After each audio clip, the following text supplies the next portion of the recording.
বাংলাদেশে জাপানের উন্নয়ন সহযোগিতাকে আরও উচ্চতর পর্যায়ে নিয়ে যাওয়ার প্রত্যাশা ব্যক্ত করেছেন প্রধানমন্ত্রী শিগেরো ইশিবা।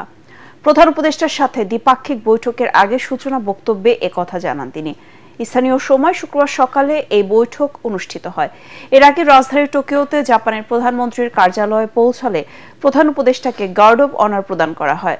পরে এক ব্রিফিংয়ে প্রধান উপদেষ্টার উপপ্রেস সচিব আবুল কালাম আজাদ মজুমদার সাংবাদিকদের জানান, এই সফরে বাংলাদেশের উন্নয়নের পাশাপাশি তরুণ রাজনৈতিক নেতৃত্বের মান ও দক্ষতা বাড়ানোর সহযোগিতার কথা জানিয়েছে দেশটি।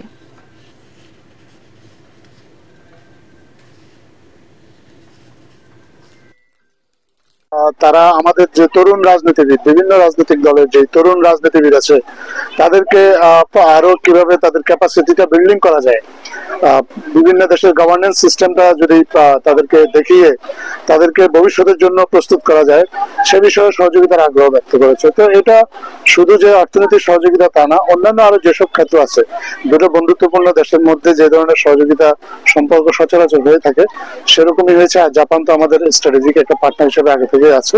সো আজকেও আলোচনায় সেটা জাপানের প্রধানমন্ত্রী উল্লেখ করেছেন আলোচনার শুরুতে, এবং এই বিষয়গুলো নিয়ে মূলত আলোচনা হবে।